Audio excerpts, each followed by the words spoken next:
Yo, what's going on, guys? It's me, and then we'll be here back with another fight.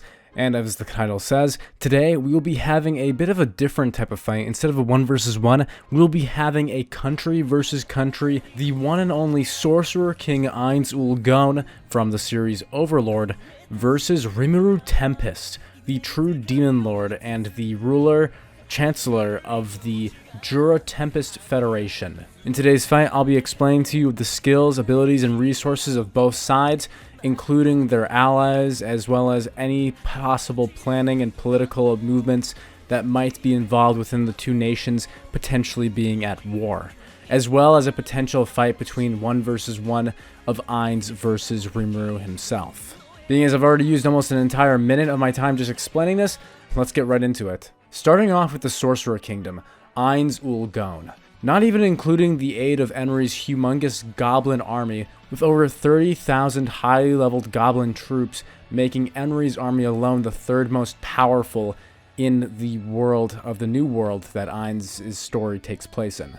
Ainz himself has some of the most powerful forces in both number and quality in the new world.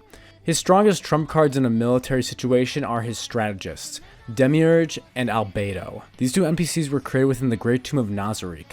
Albedo, being the captain of the Floor Guardians, basically has control over all of the management and defense programs within Nazarick. While Demiurge, on the other hand, typically takes over strategies and plans for taking over other countries outside of the Sorcerer Kingdom. Aside from the most powerful entities within Nazarick being Albedo, Shaltir, Mare, Aura, Sebis, Demiurge, Cocytus, Victim Gargantuan, and lastly, canon to the light novels, which I'll be including in this video, Rubedo. Ainz is also in possession of many abilities and magic that allows him to summon undead, allowing Ainz to replenish his forces quite easily with just a little bit of time and some corpses. Looking at Ainz's personal skills aside from his raise undead, Ainz also has access to the highest tiers of magic from Yggdrasil, known as Super Tier Magic or 11th Tier Magic.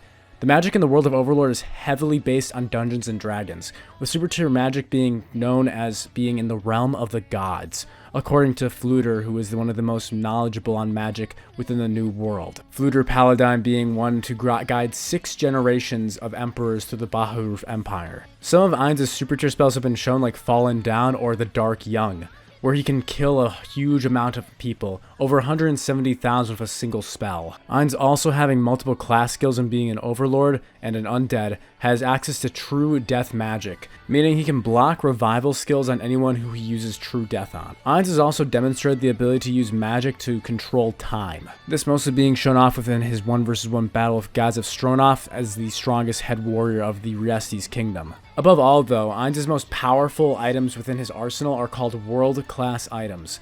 Items that have the power to change the entire fabric of reality and the world that they're in. The Guild of Ainz Ool Gown has collected 11 world items, being the highest in the Yggdrasil, with the second closest being 3. The following have been revealed within the anime, and so I'll be covering those. The red orb in Ainz's chest is supposed to improve his abilities against dragons. Ginangodgap is given to Albedo. The Throne of Kings, which he sits on in Nazarick.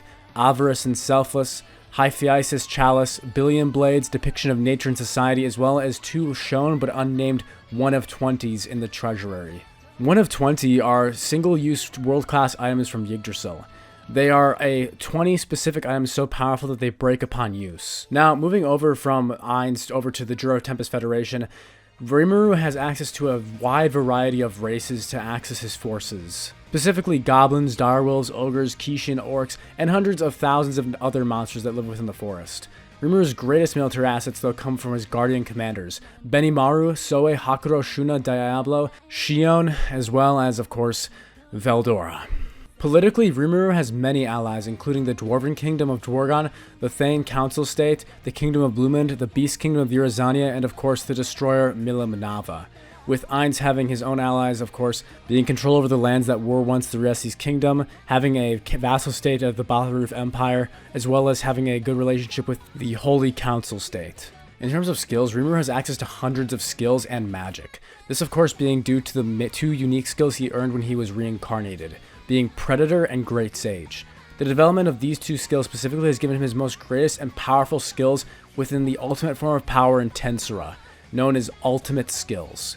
As of now, with Rimuru being a freshly awakened Demon Lord at the time of this battle, he currently possesses 4 ultimate skills.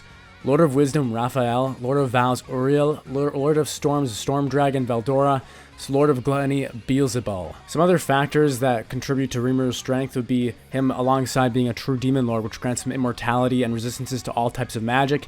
He also has access to the aid of 2 of the most powerful beings in his verse, in all of Tensura, namely True Dragon Veldora and Demon Lord Milim. Now, analyzing a fight between these two, Ainz Ool Gown and Rimuru, if we're looking at this on a scale of countries, the only reason that Rimuru is able to keep up with Demiurge and Albedo's strategic mind is because of the supercomputer skill he possesses, Raphael.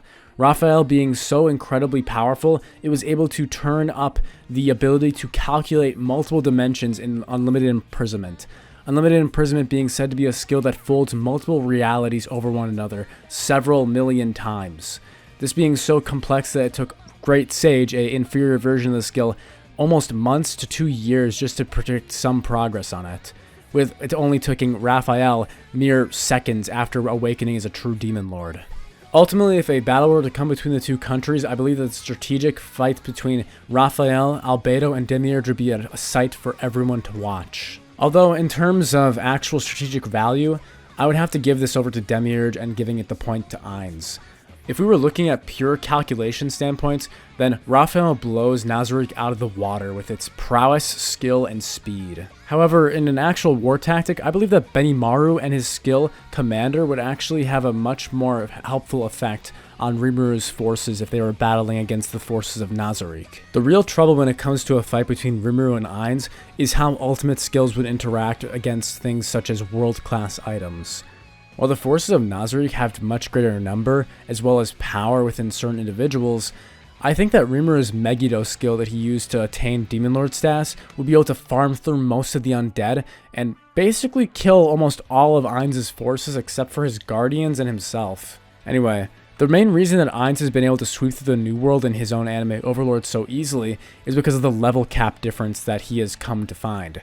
With his main force being Death Knights that were supposed to be able to be killed by level 45s quite easily, I think even Benimaru and Soe would be able to take down those undead rather easily, with Shuna having taken on a much higher undead being Adelman, who was working for Clayman at the time.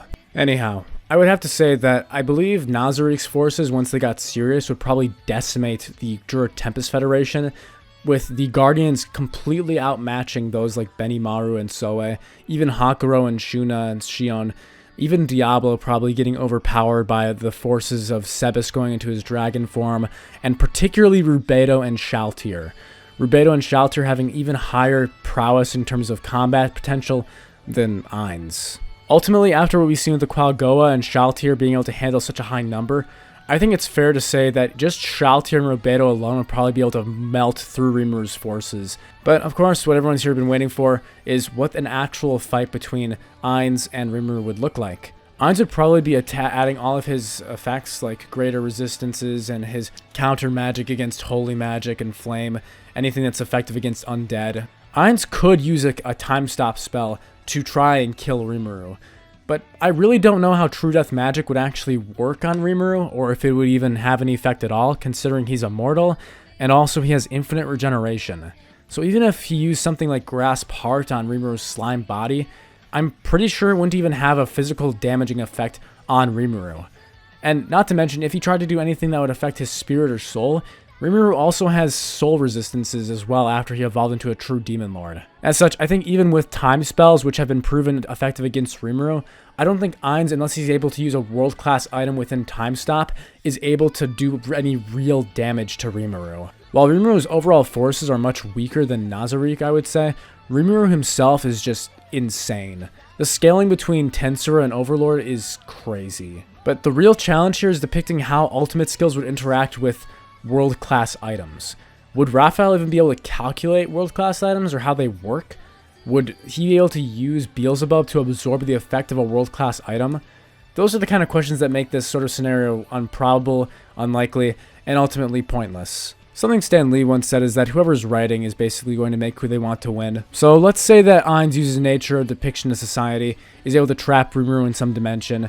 It's quite easy for someone to say that Raphael can calculate their way out of a single dimension, considering all that they've done with their other skills against things like unlimited imprisonment. Anyway, let's assume that Rimuru doesn't have resistance against world-class items. Assuming that Ainz is able to successfully kill Rimuru with a world-class item, Nazarick would still lose even upon Rimuru's death.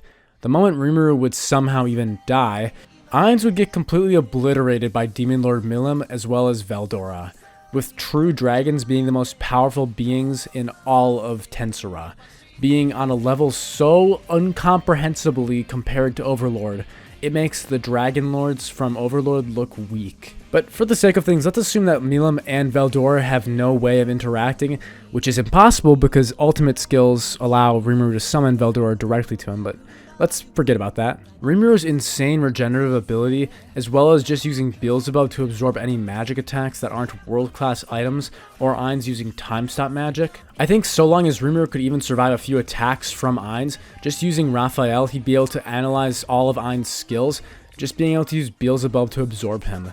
But that's of course assuming that ultimate skills and world-class items don't cancel each other out like wild magic does. Anyway, in total I'll be giving the win over in a 1 versus 1 fight to Rimuru, but if it's a political battle between Nazarick and the Jura Tempest Federation, I'm saying Nazarick takes the win. So in short, I would say that the Jura Tempest individual strength is lower than Nazarick's total, but regardless of his forces, I think Rimuru just on himself fighting all of Nazarick would be probably more effective than if he tried to use his own forces, which would lead to devastating losses.